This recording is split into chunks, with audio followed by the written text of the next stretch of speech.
Assalamualaikum warahmatullahi wabarakatuh. Perkenalkan, nama saya Rianto, NIM 4151812011. Di sini saya akan mengerjakan soal ujian akhir semester mata kuliah perancangan proyek kecerdasan buatan nomor 3. Saya di sini memilih algoritma clustering karena menurut saya yang paling simpel adalah algoritma dari clustering ini. Oke, langsung kita mulai saja ya.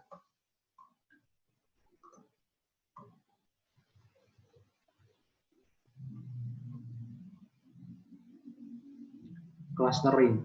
Clustering adalah metode penganalisaan data yang sering dimasukkan sebagai salah satu metode data mining, yang tujuannya adalah untuk mengelompokkan data dengan karakteristik yang sama ke suatu wilayah yang sama dan data dengan karakteristik yang berbeda ke wilayah yang lain.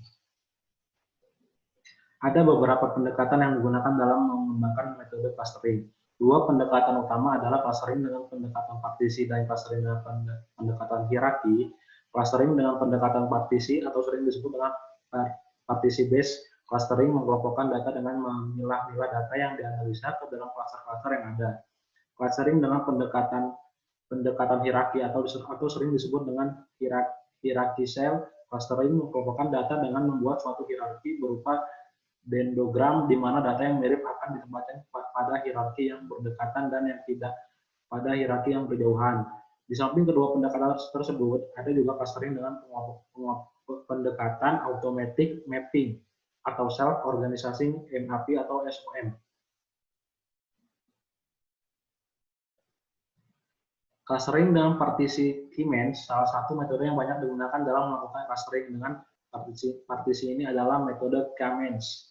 Secara umum, metode Key-Means ini melakukan proses pengelompokan dengan prosedur sebagai berikut. Yang pertama, tentukan jumlah cluster. Yang kedua, alokasikan data secara random ke cluster yang ada. Yang ketiga, hitung rata-rata setiap cluster dari data yang tergabung di dalamnya. Yang keempat, alokasikan kembali semua data ke cluster terdekat. Yang keempat, ulang proses nomor 3 sampai tidak ada perubahan atau perubahan yang terjadi masih sudah di bawah threshold. Oke, kita lanjut aja. Prosedur dasar ini bisa berubah mengikuti pendekatan pengalokasian data yang diterapkan. Apakah Scripps atau Fuzzy? Setelah meneliti clustering dari sudut yang lain, saya menemukan bahwa K-Means clustering mempunyai beberapa kelemahan. Hal-hal terkait dengan metode K-Means saya rangkum dalam tulisan saya yang dapat di-download di sini. Penjelasan lengkap tentang K-Means dapat juga dilihat pada link berikut ya. Mixture modeling atau mixture modeling merupakan metode pengelompokan data yang mirip dengan K-Means dengan kelebihan penggunaan distribusi statistik dalam mendefinisikan setiap cluster yang ditemukan. Dibandingkan dengan K-Means yang hanya menggunakan cluster center, penggunaan distribusi statistik ini mengizinkan kita untuk sebagai berikut. Pertama, memodel data yang kita miliki dengan setting karakteristik yang berbeda-beda. Yang kedua, jumlah cluster yang sesuai dengan keadaan data bisa ditemukan sering dengan proses pemodelan karakteristik dari masing-masing cluster. Yang ketiga, hasil pemodelan clustering yang dilaksanakan bisa diuji tingkat keakuratannya. Clustering pendekatan hierarki. Clustering dengan pendekatan hierarki mengelompokkan data yang mirip dalam hierarki yang sama dan yang tidak mirip di hierarki yang agak jauh. Ada dua metode yang sering ditetapkan, yaitu aglomeratif hierarchical clustering dan divisif hierarchical clustering. Aglomeratif melakukan proses clustering dari n cluster menjadi satu kesatuan cluster, di mana n adalah jumlah data, sedangkan divis melakukan proses clustering yang sebaliknya, yaitu dari satu cluster menjadi n cluster. Yang kedua, beberapa metode hierarchical clustering yang sering digunakan dibedakan menurut cara mereka untuk menghitung tingkat kemiripan. Ada yang menggunakan single linkage, complete linkage, average linkage, average group linkage, dan lain-lainnya. Seperti juga halnya dengan partisi based clustering. Kita juga bisa memilih jenis jarak yang digunakan untuk menghitung tingkat kemiripan antar data. Yang ketiga, salah satu cara untuk mempermudah pengembangan dendrogram untuk hierarchical clustering ini adalah dengan membuat similarity matrix yang memuat tingkat kemiripan antar data yang dikelompokkan. Tingkat kemiripan bisa dihitung dengan berbagai macam cara seperti Euclidean, distance space. Berangkat dari symmetry matrix ini, kita bisa memilih linkage jenis mana yang akan digunakan dengan mengelompokkan data yang dianalisa. Clustering dengan pendekatan automatic mapping ada beberapa bagian. Yang pertama, self-organisasi MAP atau SLM. Self-organisasi MAP atau SLM merupakan suatu tipe artificial neural network yang ditraining secara